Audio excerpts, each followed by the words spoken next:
Moi qui commence. Tu te présentes. Je me présente, puis je commence. Bonjour tout le monde. Alors, je m'appelle Frédéric Herrera. Bonjour. Un prénom imprononçable, Frédéric. J'écris de la science-fiction, heroic fantasy. Je suis publié aux éditions de l'Homme sans nom. Là, pour l'instant, j'ai un projet de fantasy épique en 3 tomes. On vous invite à bien découvrir sur notre poisson, bien sûr. Alors, je suis Alexis Clamant, j'écris de la fantaisie, quelque chose qui s'appelle le cycle d'Alamander, voilà. Maison d'édition. C'est la classe, hein. Toujours ligué.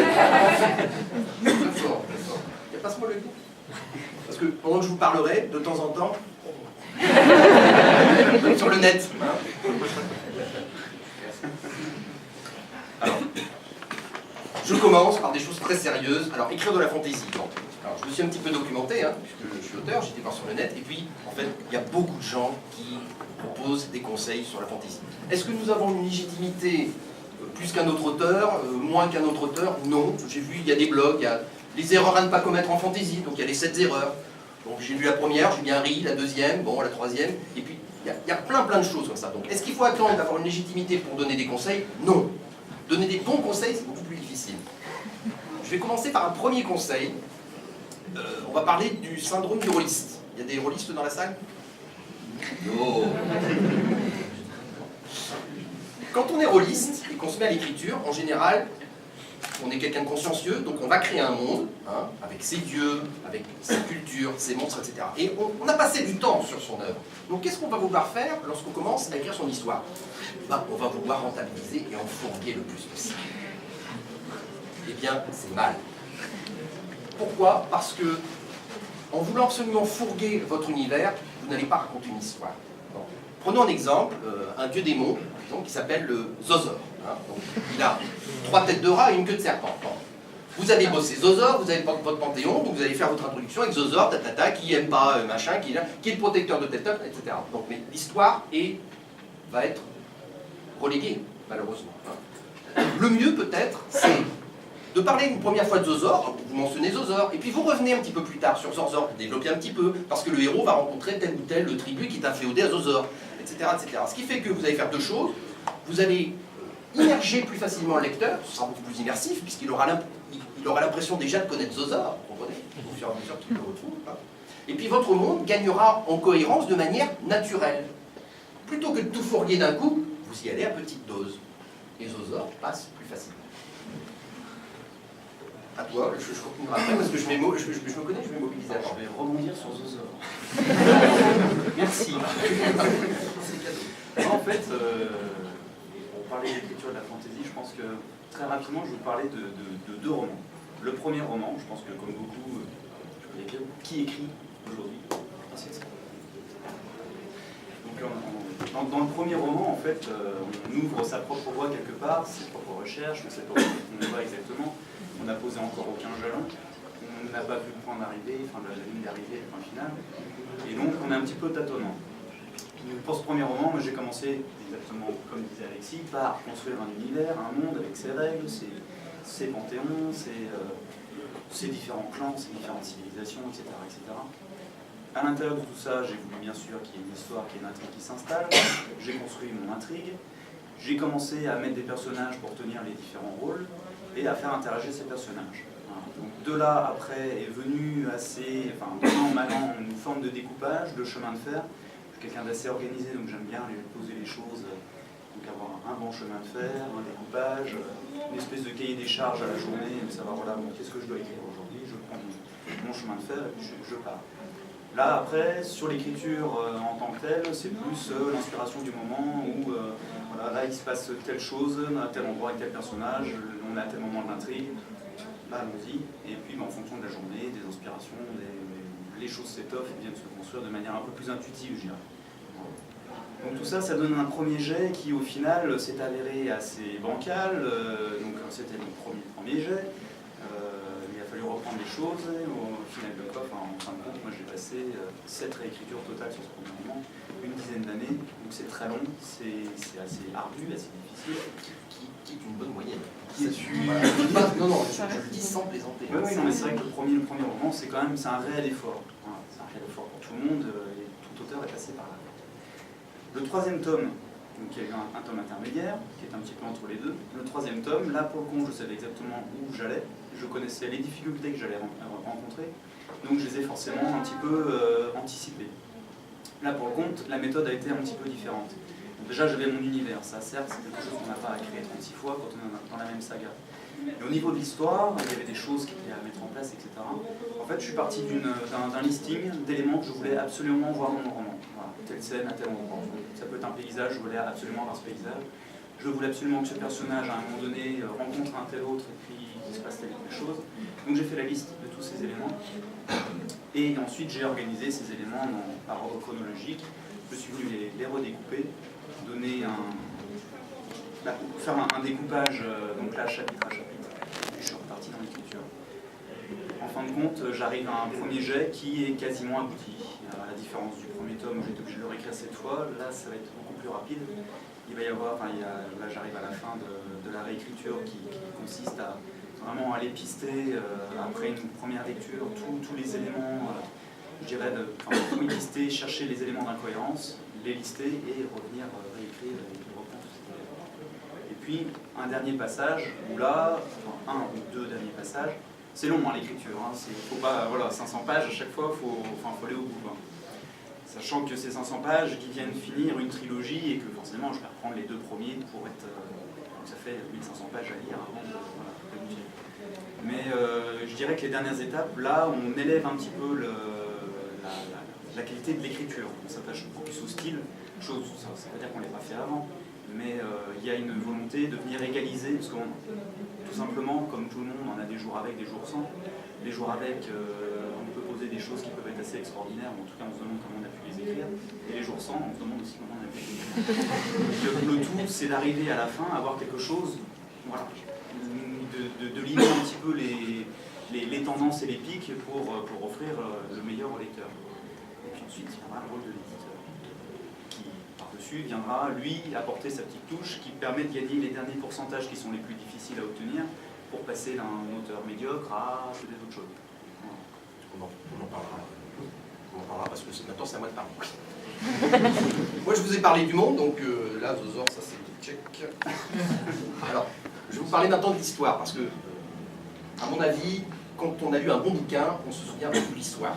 On ne dit pas « Ah, le monde est un bon bouquin. Ah, cette histoire elle était bonne. » Quel que soit le genre, fantasy, police, etc. Donc, l'histoire est très importante. Alors, vous avez vu que Frédéric planifiait, mais en général c'est le cas, surtout quand on écrit un cycle. Et donc, si j'ai un conseil à donner, pour ceux qui écrivent de la fantaisie, c'est faites un synopsis, faites un plan pour savoir où vous allez. Pourquoi? Parce que si vous laissez la bride sur le cou à vos personnages, vous n'allez pas forcément savoir où vous allez. Donc vous allez avoir tendance à un moment donné à délier, à créer des longueurs, parce qu'il faut quand même qu'il se passe quelque chose, mais ça risque d'être un peu poussif, ou à un moment donné tourner un petit peu en rond. Voilà.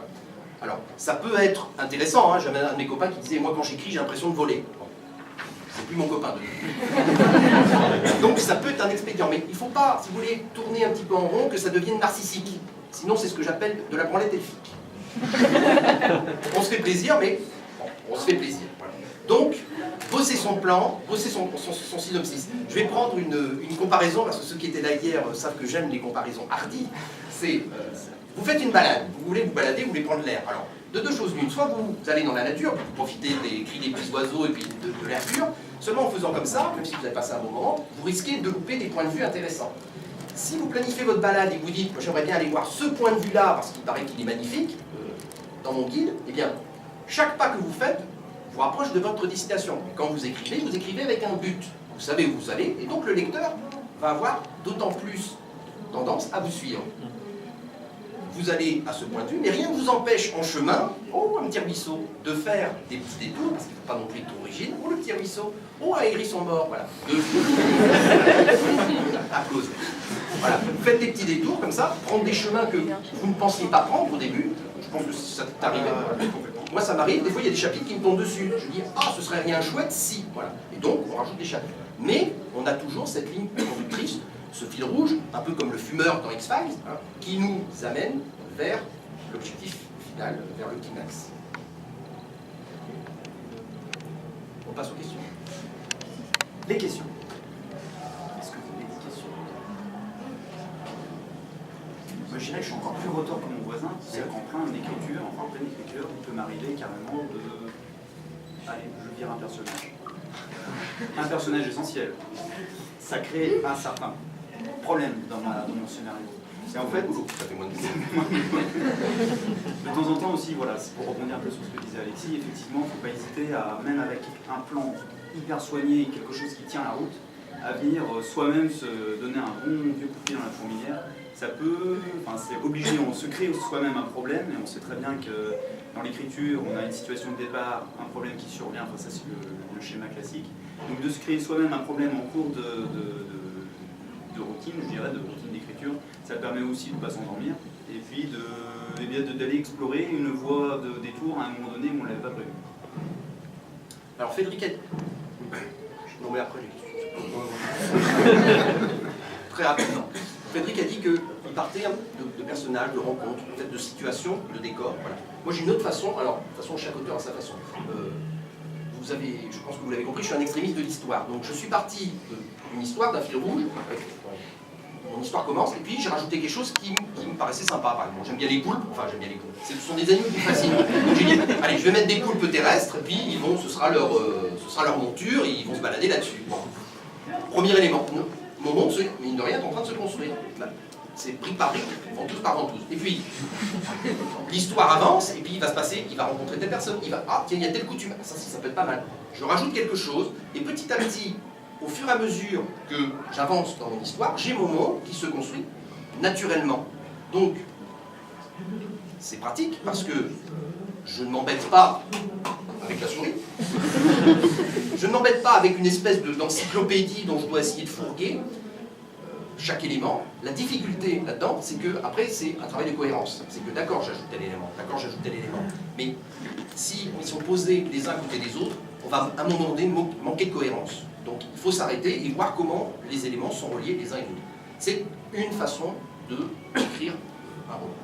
Effectivement, la cohérence, je rebondis sur mais la cohérence, c'est peut-être le mot-clé dans l'écriture de tout genre de l'imaginaire, soit science-fiction, toutes les littératures de genre.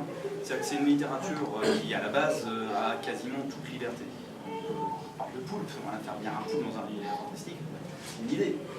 Tant qu'il y a la cohérence, tant que l'univers et l'auteur gèrent tous les aspects de ces petites facéties ou de ces petites folies créatives, tant qu'il y a cette cohérence, le lecteur le tolérera. À partir du moment où on introduit un élément qui n'a rien à voir avec la choucroute, juste pour se faire plaisir, là, pour le compte, ça risque de ne pas passer. C'est ce que disait Pierre Bordage, c'est que, quand j'avais discuté avec Pierre Bordage, ça monte. Voilà, il disait c'est très difficile d'écrire la fantasy parce qu'il faut être extrêmement rigoureux. Alors certes, on a beaucoup de facilité parce que la documentation, on l'a ici. Ça c'est vachement pratique. On a une collègue là qui a un roman historique, et elle passe des heures et des heures de documentation. Nous, notre avantage, on a notre documentation dans notre tête. Voilà. La difficulté, c'est comme tu le dis, c'est d'entrer en cohérence et de rendre cohérent ce qu'on ajoute. Comment? En essayant d'explorer l'idée qu'on pose et de la pousser dans ses retranchements. Et de relier éventuellement à d'autres concepts. Je pense qu'elle est là peut-être notre difficulté. Un roman n'est immersif que s'il est cohérent. Je crois qu'on va passer aux questions parce que monsieur, là, il est pas à partir. Non, j'écoute, c'est le je voulais savoir, grosso modo, quel est l'avenir de l'édition, du moins le papier ou sinon Amazon, ce genre de pour diffuser en fait. Alors, on n'est pas dans l'écriture de la fantaisie, mais on va vous répondre parce qu'on veut que vous restiez là. On a monsieur qui est éditeur, là, qui est notre patron. Et qui me surveille. C'est une bonne question de toute façon, de manière générale. Ça correspond, enfin, quels que soient les métiers, que ce soit, enfin, je dirais, sur la musique, le film. Là, c'est une question de support. Le support évolue avec les moyens techniques, la société dans laquelle il est inscrit. Le numérique a ses avantages. On est bien tous conscients que d'avoir un petit appareil qui permet d'avoir une bibliothèque complète, on prend le train, les transports ou l'avion, je ne sais quoi, ça a un côté pratique. Maintenant, le livre, on y est attaché, je dirais presque autant qu'en musique par rapport au vinyle. C'est vrai que le contact avec le papier, le fait d'avoir un support qui a une âme, qui a une vie, un livre, c'est un objet qu'on s'approprie. Un lecteur, enfin une liseuse numérique, même si on l'aime bien, elle correspond à notre bibliothèque. Enfin, on va avoir un rapport différent de toute manière. Donc ce sont des objets qui correspondent à des besoins et qui satisfont des besoins différents. Donc moi je pense qu'ils vont cohabiter de toute façon pendant un certain nombre d'années, tout simplement. Je vais répondre aussi parce que j'aime bien m'écouter parler. Moi, j'ai une autre optique. Je pense que de toute façon, le livre va subir la même révolution qu'on a eue dans la musique. C'est-à-dire qu'on va aller vers une dématérialisation de toute façon. Donc je pense que d'ici 10 ans, 20 ans, il va y avoir une perte du support physique du livre et on va aller vers des liseuses. Alors les liseuses, pour l'instant, c'est pas beau, c'est bave, même l'encre électronique, c'est pas terrible, mais la technologie évolue. Donc bientôt, je pense qu'on aura qualité de lecture qui fera qu'elle sera équivalente, oui messieurs, dames, au support livre. Et la seule chose qui fait qu'on gardera des livres papier, c'est comme tu l'as dit, c'est pour l'objet. Mais de la même façon qu'on écoute des MP3, on va acheter sur Emule. Voilà. De la même façon qu'on écoute beaucoup de MP3, qu'on consomme énormément de musique électronique, de temps en temps il y a un artiste qu'on aime particulièrement, et donc on va acheter le CD-ROM, mais encore une fois, pour l'objet, parce qu'on l'aime, parce que ça nous permet de matérialiser notre passion pour cet artiste. Et de le partager. Parce que c'est vrai qu'une bibliothèque, en règle générale, comme une discothèque, quand on a des invités, des amis, la famille, c'est assez sympathique de dire tiens, est-ce que tu as lu un tel? Donc ça fait partie de nous. En fait, ma question était plus vis-à-vis de l'auteur, finalement. Est-ce que c'est pas plus simple pour l'auteur de diffuser par intermédiaire de... C'est deux questions, ça.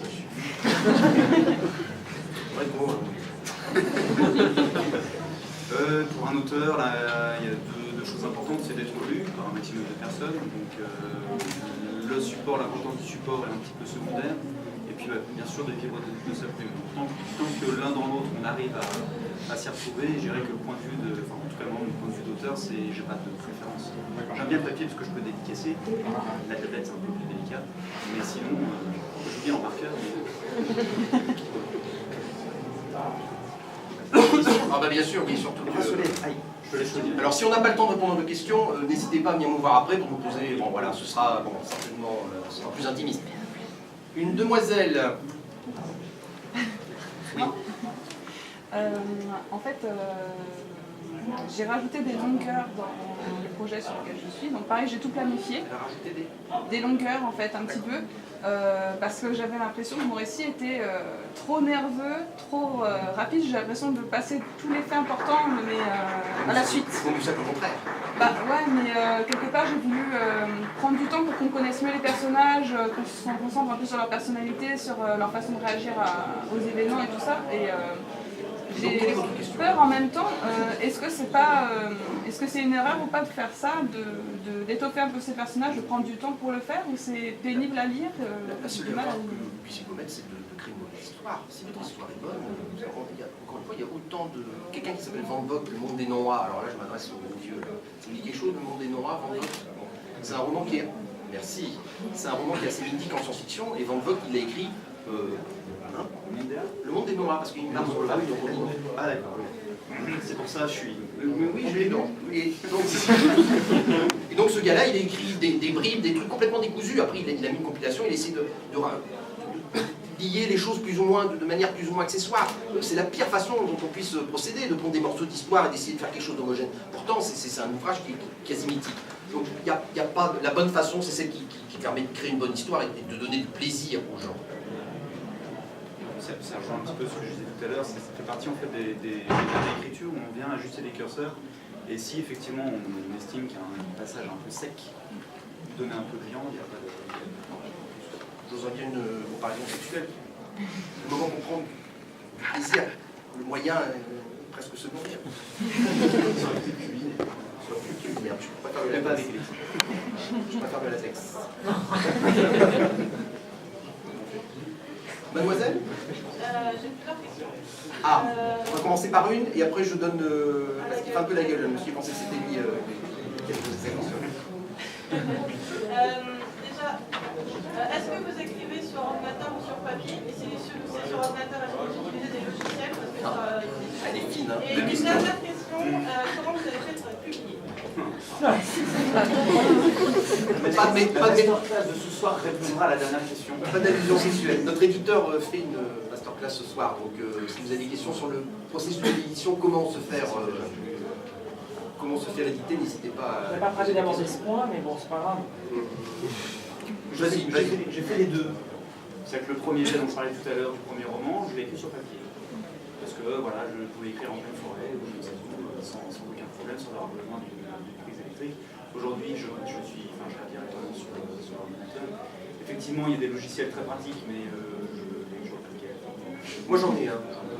En fait, je me sers uniquement, quasiment, de tout ce qui est documentation en ligne, dictionnaire de synonymes, etc., qui sont assez bien faits, sites universitaires ou autres. Crisco. Pour en citer qu'un. Et l'ordinateur, en fait, a cette... Moi j'aimais bien le papier parce que j'ai fait une formation de dessin et c'est vrai que le contact avec le support, on revient un petit peu à cette question de tout à l'heure entre le livre papier et le numérique. La feuille de papier et le crayon, pour moi, c'était quelque chose qui me permettait, j'avais pas de barrière pour l'écriture, c'était plus intuitif, plus une question de sensibilité, je sais pas. Que l'ordinateur me faisait me rebuter un petit peu. Après, avec la pratique, l'ordinateur devient un petit peu... Et moi, c'est du 100% ordinateur. Je n'imagine même pas écrire sur papier parce que rature, changement de paragraphe, on change une virgule, non, c'est pas. L'ordinateur permet une souplesse absolument incroyable. Alors, changer par des chaînes. Des outils, bon, il y a Internet, hein, pour tout ce qui est documentation. Moi, quelquefois, j'ai des repères scientifiques, des notions scientifiques. Bon, il y a Wikipédia. Bon, après, plus précisément, bon, il y a Crisco, qui est un site spécialisé dans les synonymes, qui est une bonne base de données, un très bon algorithme. Moi, je travaille régulièrement avec lui. Il y a un autre logiciel offline qui s'appelle Antidote, que vous connaissez peut-être, avec lequel je travaille. Alors, il n'est pas donné, hein, mais hein, on est d'accord. Alors, il fait une centaine d'euros déjà, mais vous avez tout. Vous avez 9 dictionnaires, vous avez toutes les règles, vous avez un détecteur de faute qui est plus puissant que celui de Word, hein, parce que si vous allez utiliser le détecteur de faute de Word, vous allez en baver comme un Stark. Merci. Antidote est très puissant de ce côté-là, même si, encore une fois, on n'est pas capable non plus de tout corriger. Il est capable aussi de détecter les répétitions, il y a un dictionnaire de conjugaison, il y a des citations, il y a des locutions aussi, c'est-à-dire que quelquefois on utilise une expression avec des orthographes un peu casse-gueule. Il ne se contente pas d'être un simple dictionnaire mot à mot. Voilà. Et j'utilise un deuxième logiciel qui lui fait à peu près 5 €, qui s'appelle Répétition Détector. Alors le nom est à la con. Répétition Détector. Sarah Connor. Il fait 5 € et il vous dit, voilà, il vous surligne tous les mots qui ont la même racine, voilà, qui commencent avec les 4 premières lettres. Indispensable, je n'ai pas d'action, indispensable, parce que moi il m'arrive de dire, ah, il y a ces deux mots-là, ils sont là, je ne l'ai pas vu, j'ai fait 4 lectures, 5 relectures, ah, il chanta sa chanson, bon, bah, ça c'est un mauvais exemple, mais quelquefois on est très surpris, donc ça c'est très bien, et en plus quand on clique sur un mot, il vous met, non la souris décidément, quand il clique sur un mot, il vous surligne aussi tous les mots semblables à celui-là dans l'ensemble de votre texte, c'est-à-dire pas uniquement si c'est tout près. C'est-à-dire si j'ai utilisé le mot enchanté un petit peu trop souvent, il va me dire, bah, Coco, t'en as là au début de ton texte, au milieu, 3 quarts, etc. C'est un mot que tu utilises trop souvent, donc tu utilises autre chose. Très précieux. Il n'y a pas d'action, tu l'as codé en même temps. Donc, Ah non, je ne suis pas codé, non. Faut bien aimer. Il fait 5 €, oui. Monsieur. Alors, ma question n'est pas de moi, mais le jeune de voisin à ma droite qui est un peu trop timide pour me la poser. Je vais venir te voir. Quelles sont vos sources d'inspiration? Parce que quand elle écrit, elle s'inspire de choses réelles, elle a un peu l'impression que ça peut se répéter. Ce qu'elle peut faire, c'est bouger la bouche pendant que vous parlez.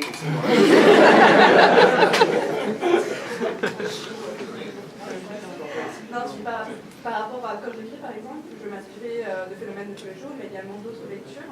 Et des fois j'ai un peu peur que ça fasse des choses qui existent déjà en fait. Ça manque. Ça, c'était Très rapidement, je pense qu'un auteur s'inspire de tout. Musique, jeux vidéo, cinéma, lecture bien sûr, de tout. Vie réelle, internet, découverte scientifique.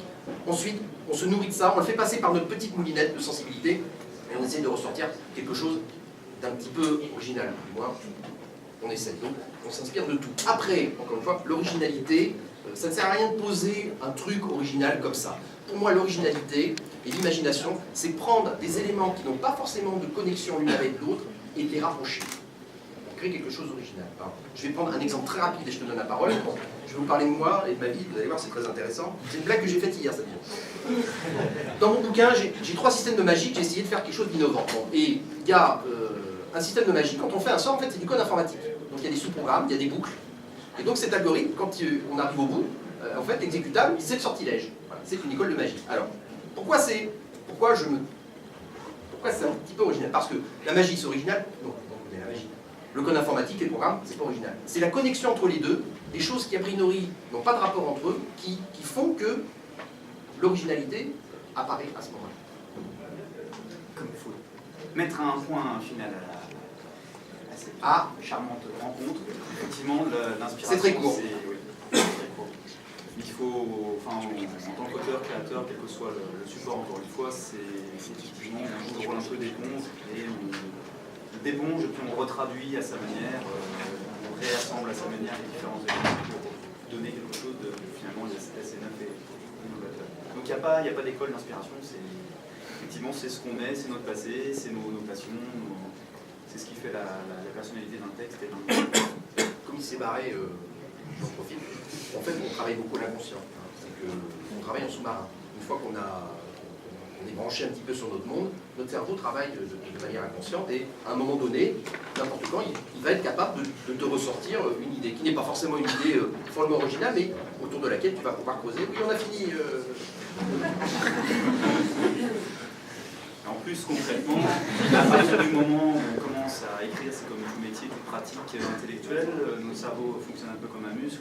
Il y a des habitudes qui se prennent et on devient de plus en plus performant à l'exercice. Et on est beaucoup plus réceptif à ce qui nous entoure. On écrit en écrivant. On a des espèces d'antennes et on vient capter la moindre petite idée qui pourrait venir passer dans les images. Les exercices, les appels à texte sont très intéressants. On apprend à écrire en écrivant. Donc, encore une fois, les appels à texte, participez. Voilà. Vous avez un thème, écrivez sur un thème. Tant de signes, c'est extrêmement formateur. Merci beaucoup. Merci.